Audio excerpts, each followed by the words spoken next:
प्राणों से प्यारे विद्यार्थियों, साथियों, आज हम चर्चा करेंगे मॉर्गेनथाउ के राजनीतिक यथार्थवाद के 6 सिद्धांत। लेक्चर नंबर 16 है, पार्ट नंबर 2। जैसा कि मैंने यहाँ नोट किया है, मॉर्गेनथाउ के यथार्थवाद के 6 सिद्धांत, लेक्चर नंबर 16, पार्ट नंबर 2। मॉर्गेनथाउवाद का पार्ट नंबर 1 मैंने अपलोड कर दिया है। आज हम हांस जे मॉर्गेनथाउ का जो यथार्थवादी राजनीतिक उपागम है, इसके अंतर्गत इन्होंने जो राजनीतिक यथार्थवाद के 6 सिद्धांत बतलाए हैं, उन 6 सिद्धांतों को मैं आपको डायग्राम के माध्यम से समझाऊंगा। और प्राणों से प्यारे विद्यार्थियों, यदि आप हांस जे मॉर्गेनथाउ के यथार्थवाद के 6 सिद्धांतों को अच्छे से समझ जाते हैं, तो अंतर्राष्ट्रीय राजनीति को समझने में आपको कतई परेशानी नहीं आएगी।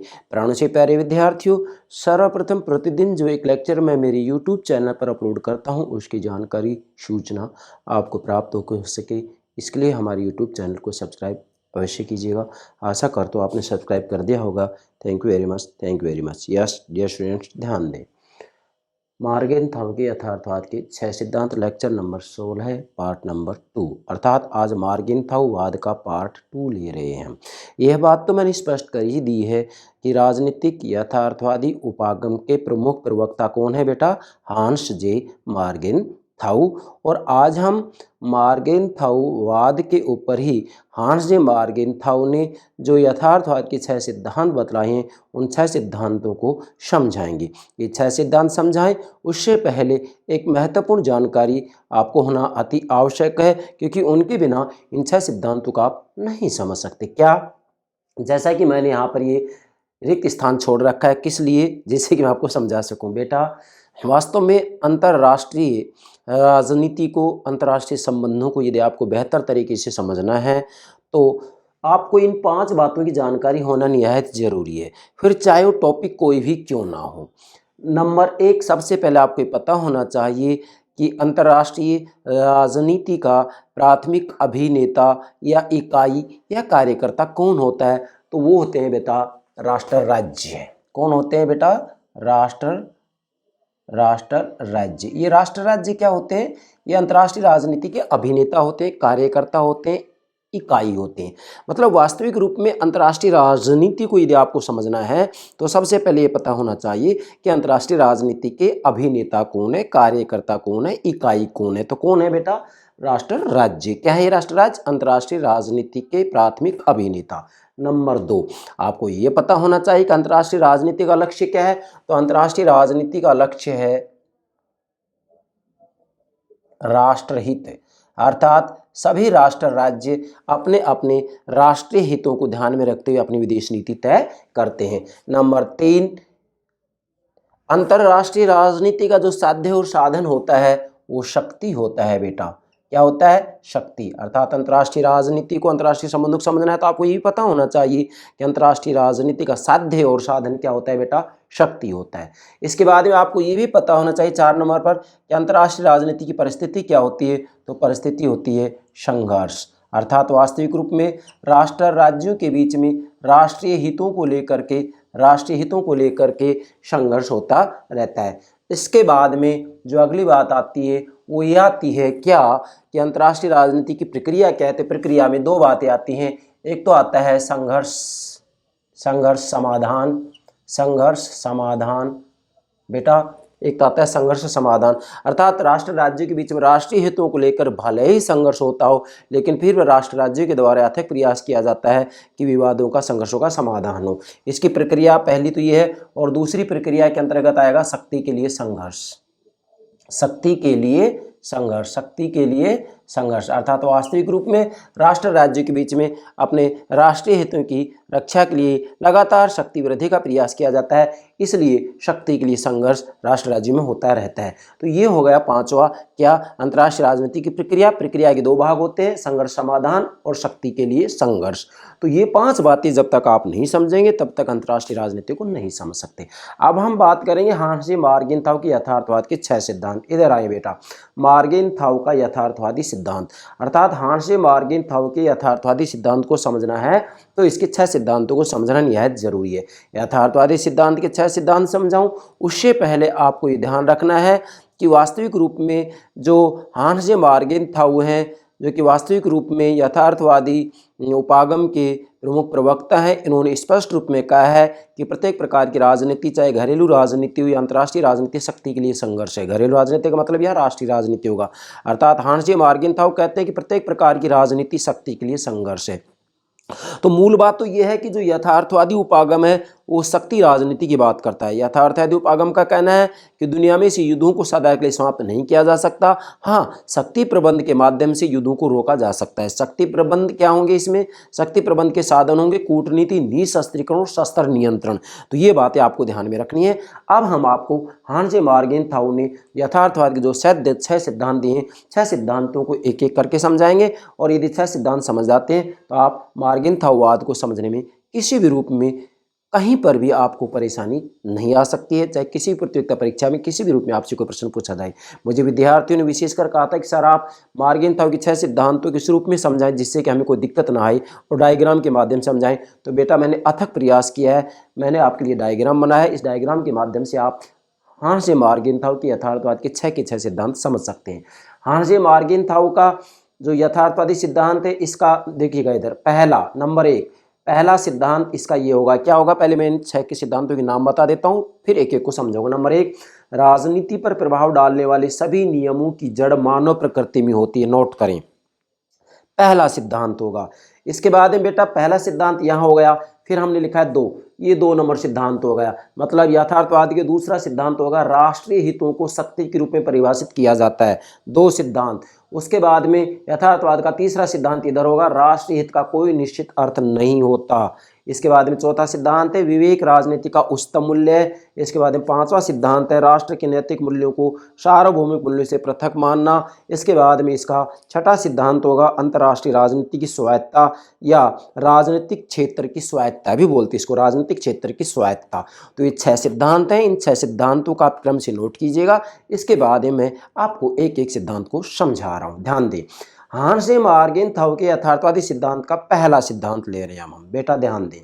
पहला सिद्धांत जो है वो ये कहता है कि राजनीति पर प्रभाव डालने वाले सभी नियमों की जड़ मानव प्रकृति में होती है। मतलब यहाँ हांस जे मार्गेंथाउ कहते हैं कि राजनीति पर प्रभाव डालने वाले सभी नियमों की जो जड़ होती है वो मानव प्रकृति में होती है। यथार्थवादी ये बात स्पष्ट रूप में कहते हैं, क्या कहते हैं कि वास्तव में व्यक्ति स्वभाव से स्वार्थी होता है, जंगली होता है। तो निश्चित रूप में जब व्यक्ति स्वभाव से स्वार्थी होता है, जंगली होता है, तो डेफिनेटली ये कहा जा सकता है, जैसे कि बहुत समय पहले प्लेटो ने कहा था कि राज्य व्यक्ति का ही विराट रूप है। तो इसी प्रकार से यदि व्यक्ति न्यायी है तो राज्य भी न्यायी होगा, तो सभी राष्ट्र राज्य न्यायी हैं तो अंतर्राष्ट्रीय राजनीति भी न्यायी होगी। लेकिन चूंकि व्यक्ति स्वभाव से स्वार्थी है, जंगली है, धूर्त है, धोखेबाज है, तो राष्ट्र राज्यों का आचरण भी ठीक इसी प्रकार का होगा। अर्थात जैसे व्यक्ति स्वभाव से स्वार्थी है वैसे ही राष्ट्र राज्य भी अपने राष्ट्रीय हितों को लेकर के स्वार्थ पर उतारू हो जाते हैं। यहाँ पर किसी भी रूप में नैतिक सिद्धांतों को मानने के लिए बाध्य नहीं होते हैं। मतलब राजनीति पर प्रभाव डालने वाले सभी नियमों की जड़ मानव प्रकृति में होती है। और मानव की प्रकृति को क्या मानते हैं यथार्थवादी? ये मानव की प्रकृति को स्वभाव से स्वार्थी मानते हैं, जड़ प्रकृति मानते हैं। मतलब व्यक्ति को स्वभाव से अच्छा नहीं मानते, जबकि आदर्शवादी व्यक्ति को स्वभाव से अच्छा मानते हैं। नहीं, जैसा कि मैकियावेली ने कहा है व्यक्ति स्वभाव से बड़ा स्वार्थी, धूर्त, धोखेबाज, छली, कपटी होता है। हॉब्स ने भी कहा है कि मानव स्वभाव से बड़ा स्वार्थी, धूर्त, धोखेबाज, छली और कपटी होता है। हॉब्स ने तो यहाँ तक कहा कि हम मानव में संघर्ष के 3 ही कारण हैं, भय, प्रतिस्पर्धा और यश। तो हम मानव में संघर्ष के 3 कारण है, भय, प्रतिस्पर्धा और यश। तो यह बात राष्ट्र राज्यों पर भी लागू होती है। राष्ट्र राज्यों में भी संघर्ष के ये 3 ही कारण है, भय, प्रतिस्पर्धा और यश। तो वास्तविक रूप में यथार्थवादियों का कहना यह है कि युद्धों को सदा के लिए समाप्त नहीं किया जा सकता है, नहीं किया जा सकता है। हाँ, युद्धों को रोकने के लिए शक्ति का प्रबंध किया जा सकता है। और शक्ति प्रबंध के साधन क्या है? फिर बता रहा हूँ, कूटनीति मतलब राजनीति, डिप्लोमेसी, कूटनीति, निशस्त्रीकरण और शस्त्र नियंत्रण, इन तीनों का आज प्रयोग किया जा रहा है। अब बेटा इस बिंदु को समझे आगे थोड़ा। समाज एवं राजनीति उन यथार्थवादी मतलब वस्तुपरक नियमों से अनुशासित होती है जो मानव प्रकृति में निहित है। मतलब हांस जे मार्गेंथाउ कहते हैं कि समाज और राजनीति उन यथार्थवादी वस्तुपरक नियमों से अनुशासित होती है जो मानव प्रकृति में निहित होते हैं। मतलब समाज और राजनीति वास्तविक रूप में उन वस्तु परक नियमों या यथार्थवादी नियमों से अनुशासित होती है, जो मानव प्रकृति में निहित है। तो मानव की जो प्रकृति होती है स्वार्थी होती है, मानव प्रकृति से जंगली होता है, स्वार्थी होता है, धूर्त होता है। तो राष्ट्र राज्य भी किसी न किसी रूप में इस स्वभाव से प्रभावित होते हैं। क्यों? क्योंकि राष्ट्र राज्यों का जो राज्याध्यक्ष होता है, जो शासनाध्यक्ष होते हैं, वो मनुष्य ही तो होते हैं। तो मनुष्य स्वभाव से स्वार्थी होता है, जंगली होता है। तो डेफिनेटली फॉरेन पॉलिसी, विदेश नीति तय करते समय मानव का यह स्वभाव उसे प्रभावित करेगा ही करेगा। फिर आगे मैंने लिखा सत्य मत में भेद संभव है। मतलब हांस मार्गेंथाउ का कहना है कि सत्य एवं मत में भेद संभव है। इनका कहना है कि वास्तविक रूप में जो सत्य है वास्तविक रूप में जो है मूल्य निरपेक्ष है, जबकि जो मत है वह मूल्य सापेक्ष है। सत्य का अध्ययन वास्तविक रूप में देखा जाए तो जब ये मूल्य निरपेक्ष है, क्या सत्य मूल्य निरपेक्ष है, तो डेफिनेटली इसका ठीक से अध्ययन किया जा सकता है। जबकि मत जो कि मूल्य सापेक्ष है, इसका ठीक से अध्ययन नहीं किया जा सकता। अतः मार्गेंथाउ का कहना है कि सत्य मत में भेद संभव है। क्या? सत्य मत में भेद संभव है, क्योंकि एक मूल्य के ऊपर विशेष बल देता है और एक मूल्य के ऊपर विशेष बल नहीं देता है। इसके बाद में इसी बात को दो बिंदु के बाद में स्पष्ट करेंगे, मानवीय संबंधों के तथ्य। अर्थात हांस मार्गेंथाउ का कहना है कि वास्तविक रूप में यदि मानवीय संबंधों का आपको ठीक से अध्ययन करना है तो यहाँ इतिहास का प्रयोग करें, और इतिहास के आधार पर आप ये पाएंगे कि वास्तविक रूप में मानव संबंध जो निश्चित होते हैं, चाहे वह दो व्यक्तियों के संबंध हो, दो परिवारों के संबंध हो, दो गांवों के संबंध हो, दो राज्यों के संबंध हो, राष्ट्र राज्यों के संबंध हो, निश्चित रूप में किसी न किसी रूप में कुछ ऐसे वस्तुपरक नियम होते हैं जो नियम बार बार दोहराए जाते हैं, उनमें नियमितता होती है। तो उस नियमितता के आधार पर हम वास्तविक रूप में राजनीति को समझ सकते हैं, अंतर्राष्ट्रीय राजनीति को समझ सकते हैं। दूसरा है विवेकपूर्ण परिकल्पना। हांस मार्गेंथाउ का कहना है कि वास्तविक रूप में अंतर्राष्ट्रीय राजनीति को समझना है तो आपको विवेकपूर्ण परिकल्पना, हाइपोथेसिस, परिकल्पना, उपकल्पना, प्राकल्पना भी कहते हैं इसको, वो तैयार कर लेनी चाहिए। प्राकल्पना किसे कहते हैं? एक प्रकार से हम किसी भी सत्यता तक पहुँचे, अंतर्राष्ट्रीय राजनीतिक सत्यता तक पहुँचे, फिर से बोल रहा हूँ, अंतर्राष्ट्रीय राजनीतिक सत्यता तक पहुँचे उससे पहले एक पूर्व चिंतन का निर्माण कर लिया जाना चाहिए। नहीं जैसे सामान्य रूप में हम ये कहें, एक उदाहरण देता हूँ, जैसे कहा जाता है कि गंजा व्यक्ति धनवान होता है, ये एक परिकल्पना होगी, कल्पना होगी। तो इसी प्रकार से अंतर्राष्ट्रीय राजनीति में भी इस प्रकार से परिकल्पना उपकल्पना तैयार की जा सकती है। मतलब बुद्धि का प्रयोग करते हुए परिकल्पना या प्राकल्पना या उपकल्पना तैयार की जाए और इसके आधार पर अंतर्राष्ट्रीय राजनीति को समझा जाए। तो पहला सिद्धांत तो अगर राजनीति पर प्रभाव डालने वाले सभी नियमों की जड़ मानव प्रकृति में होती है। मूल बात इसकी यही है, मानव प्रकृति में होती है या मानव स्वभाव में होती है। नंबर 1 पहला सिद्धांत।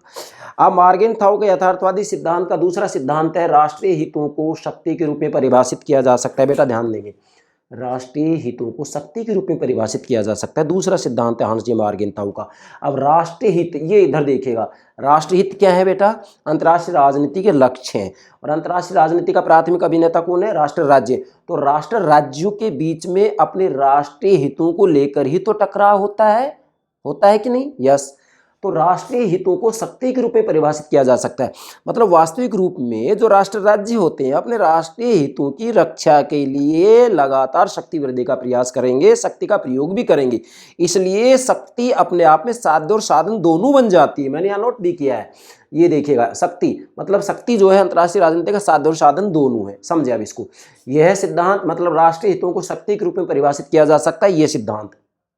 यह सिद्धांत अंतर्राष्ट्रीय राजनीति को स्वायत्तता प्रदान करता है, घरेलू राजनीति से भेद करता है। मतलब जो ये राष्ट्रीय हितों को शक्ति के रूप में परिभाषित किया जा रहा है, ये एक ऐसा सिद्धांत है जो कि वास्तविक रूप में अंतर्राष्ट्रीय राजनीति को स्वायत्तता प्रदान करता है। किसे? घरेलू राजनीति से। अर्थात घरेलू राजनीति जिसको कि हम एक प्रकार से राष्ट्रीय राजनीति कहेंगे, तो राष्ट्रीय राजनीति और अंतर्राष्ट्रीय राजनीति में इस सिद्धांत के आधार पर अंतर स्पष्ट किया जा सकता है। क्यों? क्योंकि वास्तविक रूप में अंतर्राष्ट्रीय राजनीति में सभी राष्ट्र राज्यों के अपने अपने राष्ट्रहित होते हैं और सभी राष्ट्र राज्य अपने अपने राष्ट्रीय हितों की रक्षा का ही तो प्रयास करते हैं। भाई कोई भी राष्ट्र राज्य अपनी विदेश नीति तय करेगा तो अपने राष्ट्रीय हितों को जरूर ध्यान रखेगा। कोई भी राष्ट्र राज्य अपने राष्ट्रीय हितों को नज़रअंदाज नहीं कर सकता। कोई भी राष्ट्र राज्य अपने राष्ट्रीय हितों को नज़रअंदाज नहीं कर सकता।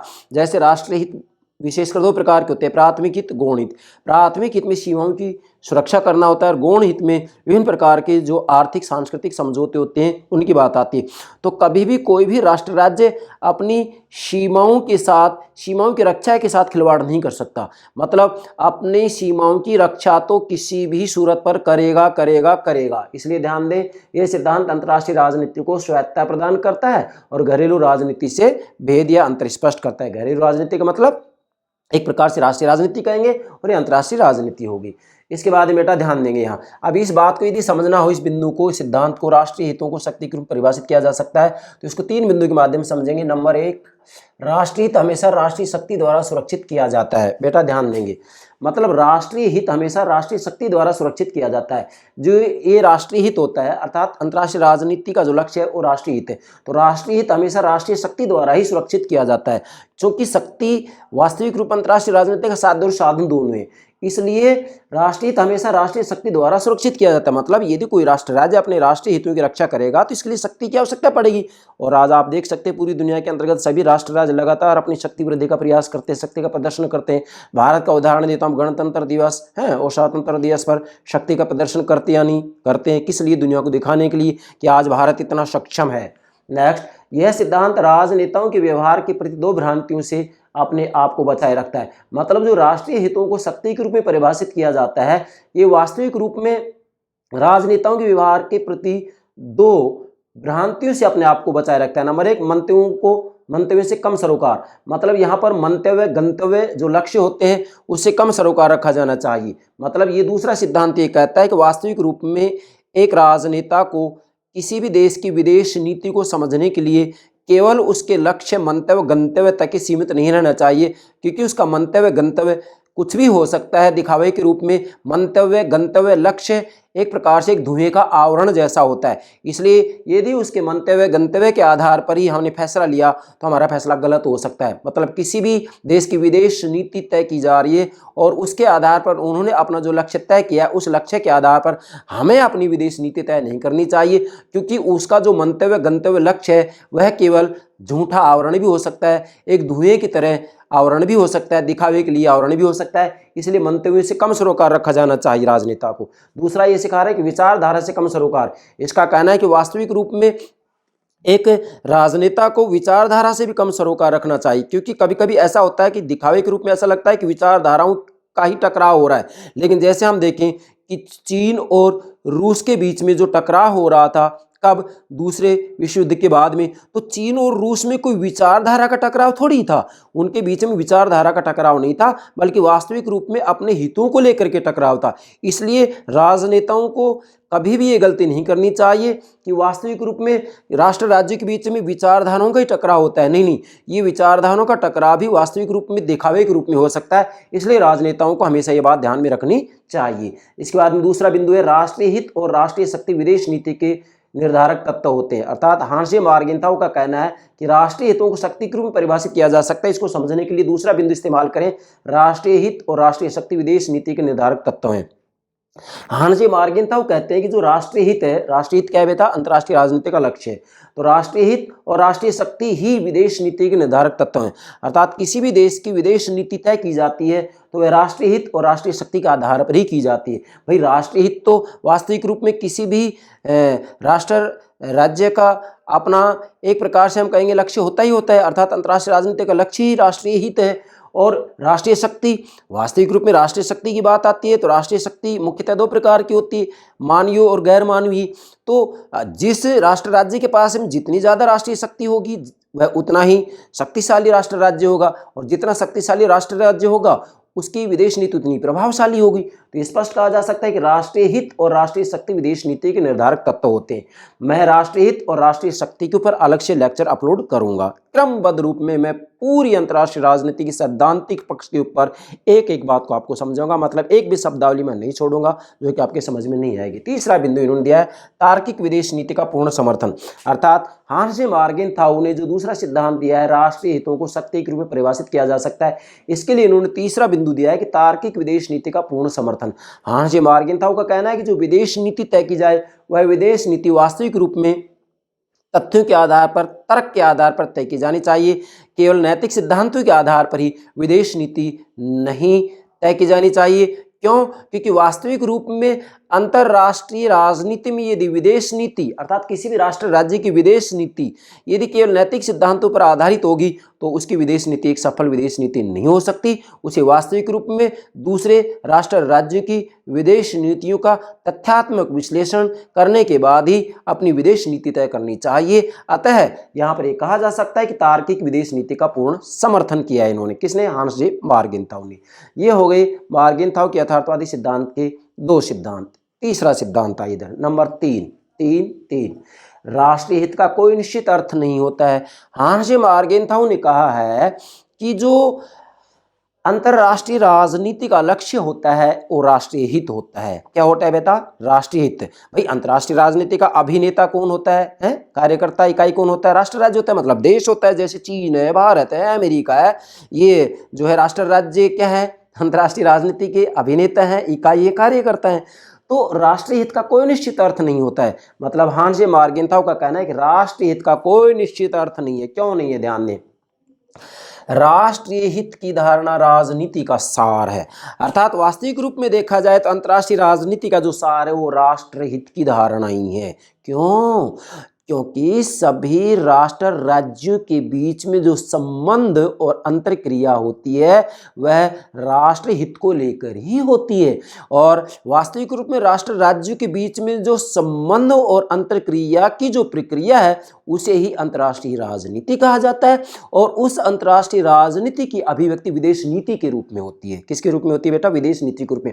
हालांकि विदेश नीति अंतर्राष्ट्रीय राजनीति नहीं है, विदेश नीति अंतर्राष्ट्रीय राजनीति का एक भाग मात्र है, लेकिन फिर भी यह कहा जा सकता है कि अंतर्राष्ट्रीय राजनीति की जो अभिव्यक्ति होती है विदेश नीति के रूप में होती है, फॉरेन पॉलिसी के रूप में होती है।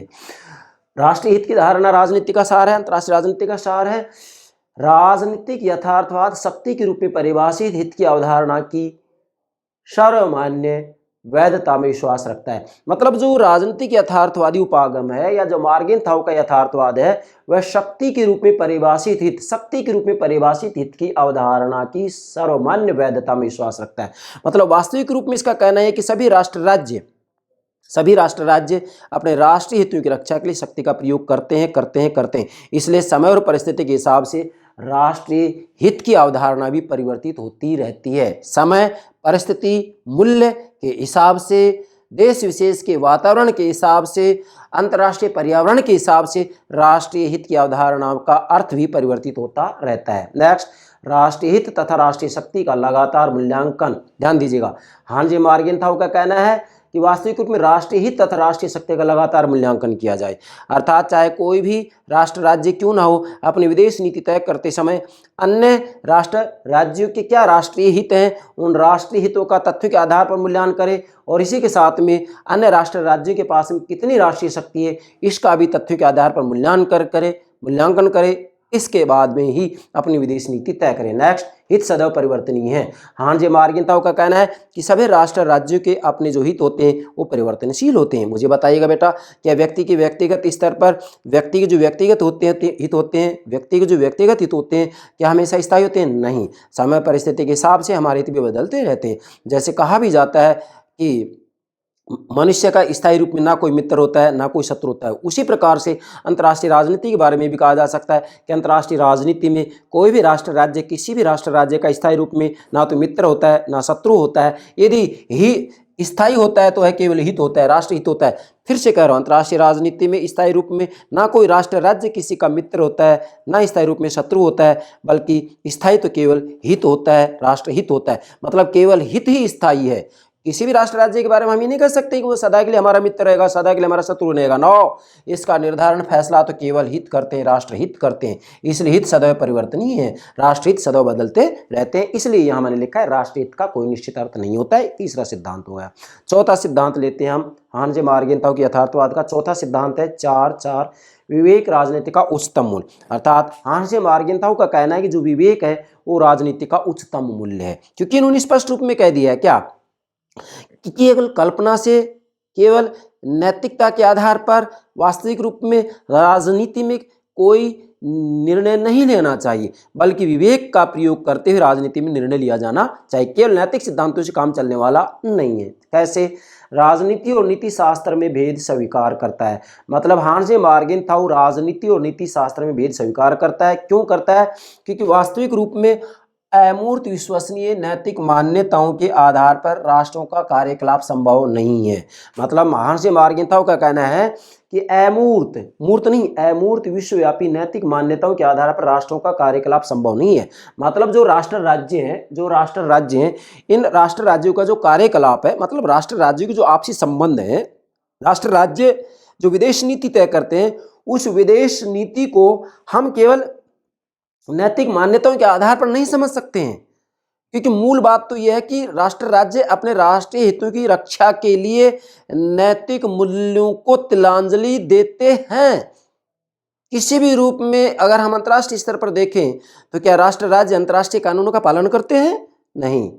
यदि अंतर्राष्ट्रीय कानूनों के पालन की बात आती है तो अंतर्राष्ट्रीय कानूनों का पालन करने के लिए किसी रूप में किसी को बाध्य नहीं किया जा सकता। हाँ, वो एक अलग बात है कि नैतिकता के आधार पर कोई पालन कर ले तो कर ले, लेकिन नैतिकता के आधार पर पालन करना इसका मतलब ये है कि पालन करे तो ठीक, ना करें तो ठीक। तो यहाँ वास्तविक रूप में राजनीति और नीति शास्त्र में ये भेद स्वीकार करता है और इसका कहना है कि नैतिक मान्यताओं के आधार पर राष्ट्रों का कार्यकलाप संभव नहीं है। तो फिर क्या है? राजनीति में राज्य का सबसे बड़ा गुण अस्तित्व रक्षा है। अर्थात इनका कहना है कि राजनीति में राज्य का सबसे बड़ा गुण अस्तित्व की रक्षा है। मतलब राजनीति में राज्य का, राजनीति मतलब अंतर्राष्ट्रीय राजनीति में राज्य का सबसे बड़ा गुण अस्तित्व की रक्षा करना है। सभी राष्ट्र राज्य अपने अपने अस्तित्व की रक्षा का प्रयास करते हैं। मैंने आपको पहले बताया था कि अंतर्राष्ट्रीय राजनीति की प्राथमिक इकाई अभिनेता कार्यकर्ता कौन है? राष्ट्र राज्य है। और अंतर्राष्ट्रीय राजनीति का लक्ष्य क्या है? राष्ट्रहित है। और राष्ट्रहित दो प्रकार के होते हैं। क्या? प्राथमिक हित, सीमाओं की सुरक्षा, गौण हित जैसे आर्थिक सांस्कृतिक समझौते। तो कोई भी राष्ट्र राज्य अपनी सीमाओं की सुरक्षा करने से पीछे नहीं हट सकता। अपने अस्तित्व की रक्षा तो उसे करनी ही पड़ेगी। इसलिए राजनीति में राज्य का सबसे बड़ा गुण अस्तित्व की रक्षा है। मतलब अपनी सीमाओं की रक्षा करनी है, करनी है, करनी। इसमें किसी भी रूप में नैतिक मान्यताओं को, नैतिक सिद्धांतों को ध्यान में नहीं रखा जाएगा, नहीं रखा जाएगा, नहीं रखा जाएगा। नेक्स्ट, एक व्यक्ति अपने लिए कह सकता है क्या? चाहे सारी दुनिया बर्बाद हो जाए, न्याय होना ही चाहिए। मतलब एक व्यक्ति व्यक्तिगत स्तर पर ये कह सकता है कि चाहे सारी दुनिया बर्बाद हो जाए पर न्याय होना चाहिए, परंतु राज्य को ऐसा कहने का कोई अधिकार नहीं। मतलब राज्य जैसे व्यक्ति कि व्यक्तिगत जीवन में इस नैतिक नियम को, इस नैतिक सिद्धांत को मान सकते हैं, परंतु एक राष्ट्र राज्य के द्वारा इस नियम को नहीं माना जा सकता। इसलिए मैंने लिखा परंतु राज्य को ऐसा कहने का कोई अधिकार नहीं है। मतलब वास्तविक रूप में जो राष्ट्र राज्य है वो राष्ट्र राज्य अपने अस्तित्व की रक्षा करेगा। इसके लिए चाहे किसी भी रूप में नैतिक नियमों को, नैतिक मान्यताओं को, नैतिक सिद्धांतों को तिलांजलि देनी पड़े, त्यागना पड़े। कोई भी राष्ट्र राज्य नैतिक सिद्धांतों को मानने के लिए बाध्य नहीं है।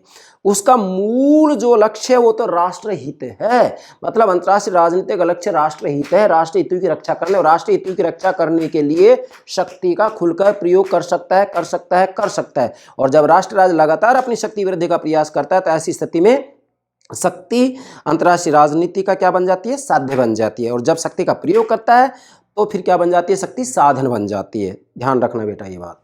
नेक्स्ट, बुद्धिमत्ता ही मार्गदर्शक हो सकती है। अर्थात हांसे मार्गेंथाउ का कहना है कि वास्तविक रूप में राजनीति का जो श्रेष्ठ मूल्य है, उच्च मूल्य है, सर्वोच्च मूल्य है, वह केवल बुद्धिमत्ता ही है।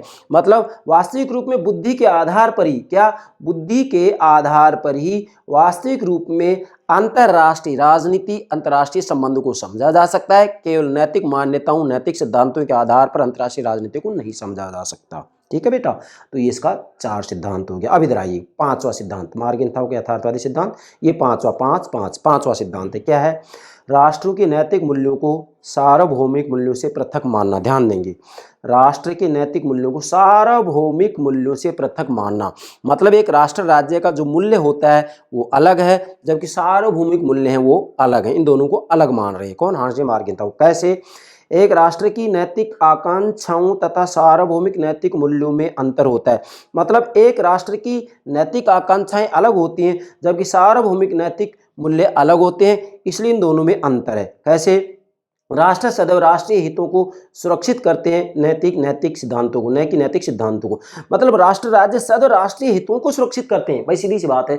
अंतर्राष्ट्रीय राजनीति का प्राथमिक अभिनेता कौन है? राष्ट्र राज्य है। अंतर्राष्ट्रीय राजनीतिक लक्ष्य क्या है? राष्ट्रहित है। तो सभी राष्ट्र राज्य वास्तविक रूप में अपने अपने राष्ट्रीय हितों की रक्षा का ही तो प्रयास करेंगे।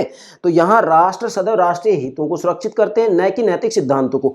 और वास्तविक रूप में यदि सार्वभौमिक मूल्य की बात की जाए तो यहाँ पर सार्वभौमिक मूल्य यही आएगा कि भाई दुनिया में कैसे भी हो शांति स्थापित की जाए। हालांकि पूर्ण रूप में युद्धों को रोका नहीं जा सकता, अतः आप कह सकते हैं कि राष्ट्र के नैतिक मूल्यों को सार्वभौमिक मूल्यों से पृथक मानना चाहिए, क्योंकि राष्ट्र का जो मूल्य होता है वास्तविक रूप में वो अपने राष्ट्रीय हितों की रक्षा करना होता है। जबकि सार्वभौमिक मूल्य की बात आती है तो सार्वभौमिक मूल्य में तो वास्तविक रूप में नैतिक सिद्धांतों की बात की जाती है कि दुनिया में से युद्धों को सदा के लिए समाप्त किया जाए। तो ये होगा राष्ट्र के नैतिक मूल्यों को सार्वभौमिक मूल्यों से पृथक मानना। फिर से बोल रहा हूं, पांचवा सिद्धांत है राष्ट्र के नैतिक मूल्यों को सार्वभौमिक मूल्यों से पृथक मानना। सार्वभौमिक मूल्य जो कि पूरी दुनिया के जो भी राष्ट्र राज्य सब पर लागू। तो वास्तविक रूप में सार्वभौमिक मूल्य अलग चीज है और राष्ट्र का मूल्य अलग चीज है। राष्ट्र का मूल्य तो क्या होगा? राष्ट्रीय हित की रक्षा करना है। ठीक है बेटा, तो ये 5 सिद्धांत हो गए। अंतिम छठा सिद्धांत है मार्गेनथाउ का यथार्थवाद का छठा सिद्धांत है अंतर्राष्ट्रीय राजनीति की स्वायत्ता या राजनीतिक क्षेत्र की स्वायत्ता। कैसे भी लिख सकते हैं, नोट करें, अंतर्राष्ट्रीय राजनीति की स्वायत्ता या राजनीतिक क्षेत्र की स्वायत्ता। समझे अब इसको?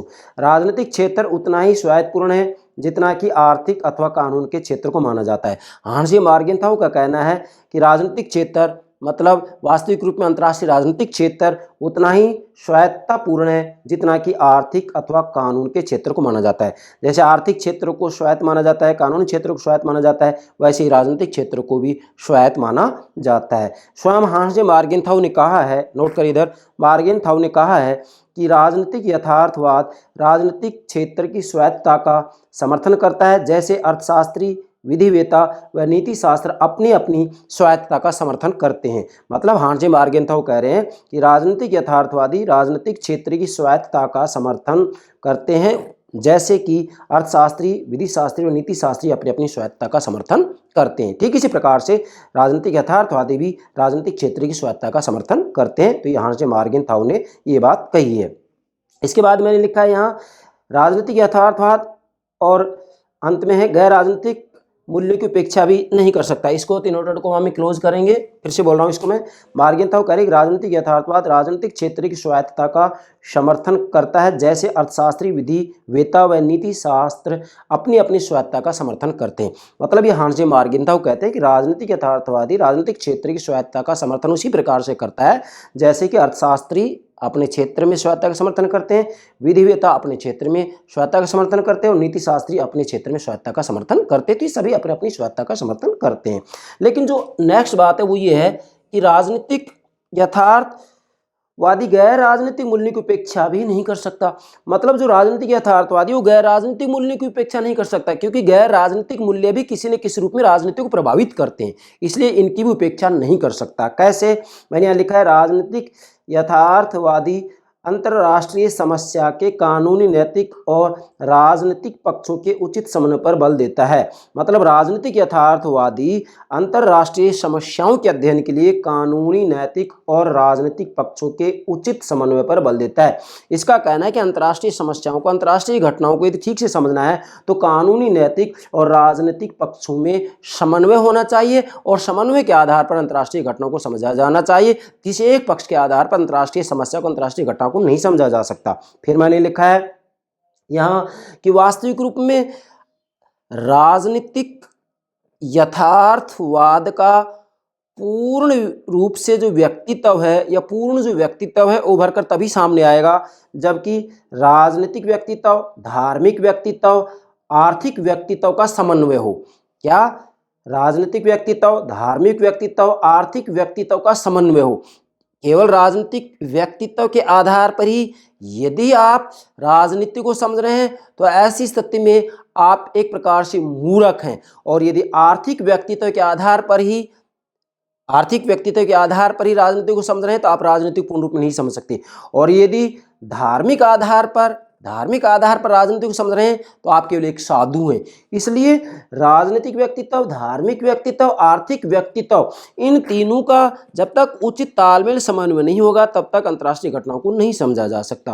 अंत मैंने लिखा है राजनीतिक यथार्थवाद मानव स्वभाव के बहुलवादी रूप को स्वीकार करता है। मतलब वास्तविक रूप में राजनीतिक यथार्थवादी अर्थात हांस मार्गेन थाउ मानव स्वभाव के बहुलवादी रूप को स्वीकार करता है। इसका कहना है कि अगर आपको अंतर्राष्ट्रीय राजनीति को, अंतर्राष्ट्रीय संबंधों को, अंतर्राष्ट्रीय घटनाओं को, अंतर्राष्ट्रीय समस्याओं को बेहतर तरीके से समझना है तो वास्तविक रूप में मानव स्वभाव के जो बहुत रूप हैं जिसे कि बहुलवादी रूप की संज्ञा दी है उन सभी को समझना निहायत जरूरी है, जिसमें चाहे वो कानूनी क्षेत्र हो, धार्मिक क्षेत्र हो, आर्थिक क्षेत्र हो, नैतिक क्षेत्र हो, सभी की जानकारी होना निहायत जरूरी है। क्योंकि जब तक सभी पक्षों को, सभी तत्वों को आप नहीं समझेंगे तब तक आप अंतर्राष्ट्रीय राजनीति को भी श्रेष्ठ रूप में नहीं समझ सकते। ये इसका छठा सिद्धांत हो गया। यहाँ मैं एक उदाहरण दूंगा, ध्यान देंगे। मैंने यहाँ लिखा है कि चीन में जैसे साम्यवादी शासन की स्थापना होती है तो वहाँ वास्तविक रूप में पश्चिमी देशों ने, आप एक उदाहरण दे रहा हूं मैं इस बिंदु को समझने के लिए, मतलब चीन में जैसे साम्यवादी शासन की स्थापना होती है तो पश्चिमी देशों ने इसे नैतिक दृष्टि से लिया, ना कि राजनीतिक दृष्टि से। पश्चिमी देशों ने कहा कि वास्तविक रूप में चीन में जो साम्यवादी शासन की स्थापना हुई है ये साम्यवादी विचारधारा का प्रसार कर रहा है, तो इन्होंने वास्तविक रूप में इसका जो मूल्यांकन किया वह नैतिकता की दृष्टि से किया, ना कि राजनीतिक दृष्टि से किया है। इसलिए हम यहाँ ये कहेंगे कि अंतर्राष्ट्रीय घटना को यदि ठीक से समझना है तो फिर चाहे वह नैतिक हो, चाहे वह राजनीतिक हो, चाहे आर्थिक हो, चाहे धार्मिक हो, सभी पक्षों का समन्वय किया जाना चाहिए। और सभी पक्षों के समन्वय के आधार पर ही, क्या सभी पक्षों के समन्वय के आधार पर ही आप जो है अंतर्राष्ट्रीय राजनीति को ठीक से समझ सकते हैं। इसलिए यहाँ कहा गया है कि अंतर्राष्ट्रीय राजनीति की स्वायत्ता, मतलब हांस मार्गेन थाउ तो कह रहे हैं कि राजनीतिक क्षेत्र उतना ही स्वायत्तापूर्ण है जितना कि आर्थिक अथवा कानूनी के क्षेत्र को शायद माना जाता है। लेकिन स्वयं हांस मार्गेन थाउ कहते हैं कि वैसे राजनीतिक यथार्थवाद राजनीतिक क्षेत्र की स्वायत्ता का समर्थन करता है। जैसे अर्थशास्त्री, विधिवेता और नीति शास्त्री अपनी अपनी स्वायत्ता की बात करते हैं, तो हांस मार्गेन थाउ तो अंतर्राष्ट्रीय राजनीतिक स्वायत्ता की बात करता है, राजनीतिक क्षेत्र की स्वायत्ता की बात करता है। लेकिन राजनीतिक यथार्थवाद गैर राजनीतिक मूल्यों की उपेक्षा नहीं कर सकता। मतलब गैर राजनीतिक मूल्यों से वास्तविक रूप में अंतर्राष्ट्रीय राजनीति प्रभावित होती है, इसलिए गैर राजनीतिक मूल्यों को भी समझना निहायत जरूरी है। जब तक आप गैर राजनीतिक मूल्यों को नहीं समझेंगे तब तक अंतर्राष्ट्रीय राजनीति को भी नहीं समझा जा सकता। तो इस सिद्धांत में आपको ये बात भी समझनी है बेटा। ये हो गया हांस मार्गेन थाउ के यथार्थवाद के 6 सिद्धांत। फिर से एक बार दोहरा रहा हूं। नंबर 1, राजनीति पर प्रभाव डालने वाले सभी नियमों की जड़ मानव प्रकृति में होती है। पहला सिद्धांत। अगर आपको अंतर्राष्ट्रीय राजनीति को, अंतर्राष्ट्रीय संबंधों को, अंतर्राष्ट्रीय समस्याओं को, घटनाओं को ठीक से समझना है तो आप इन 6 बिंदुओं के माध्यम से समझ सकते हैं। ठीक है बेटा। दूसरा है राष्ट्रीय हितों को शक्ति के रूप में परिभाषित किया जा सकता है। 2 सिद्धांत। तीसरा है राष्ट्रीय हित का कोई निश्चित अर्थ नहीं होता है। चौथा है विवेक राजनीति का उच्चतम मूल्य है। विवेक बुद्धि विवेक राजनीति का उच्चतम मूल्य है। 5वां है राष्ट्र के नैतिक मूल्यों को सार्वभौमिक मूल्यों से पृथक मानना। और 6ठा सिद्धांत अंतर्राष्ट्रीय राजनीति की स्वायत्ता, इसे राजनीतिक क्षेत्र की स्वायत्ता भी कहते हैं। ये हो गए मार्गेन थाउ के यथार्थवाद के 6 सिद्धांत। तो मुझे पूरा विश्वास है आप हांस मार्गेन थाउ के यथार्थवाद के 6 के 6 सिद्धांत अच्छे से समझ गए होंगे। और यदि ये 6 सिद्धांत आप ठीक से समझ गए हैं तो मार्गेन थाउ वाद को या राजनीतिक यथार्थवादी उपागम को समझने में आपको कतई परेशानी नहीं आ सकती। यस बेटा, अगले लेक्चर में हम मार्गेन थाउ के यथार्थवाद के जो 6 सिद्धांत दिए हैं या जो मार्गेन थाउ वाद है इसमें क्या कमियां हैं इसकी आलोचना की बातें करेंगे। मैंने आपको पहले बता दिया है कि मैं प्रतिदिन जो एक लेक्चर अपलोड करता हूँ उसमें क्रमबद्धता होती है। उसमें हम ये कहेंगे कि मैं व्यवस्थित रूप में एक एक टॉपिक को समझाने का प्रयास करता हूँ। किस लिए? इसलिए कि मेरे राजनीति विज्ञान के विद्यार्थियों को इधर उधर भटकने की कतई आवश्यकता ना हो। मैं विश्वास के साथ कहता हूँ कि मैं जो भी लेक्चर अपलोड कर रहा हूँ उनको आप गंभीरता से, गहराई से समझने का प्रयास कीजिए। आप राजनीति विज्ञान में किसी भी प्रतियोगिता परीक्षा में विफल नहीं हो सकते, ये पूर्ण विश्वास के साथ कह सकता हूँ, पूर्ण विश्वास के साथ कह सकता हूँ। Yes, okay, thank you very much.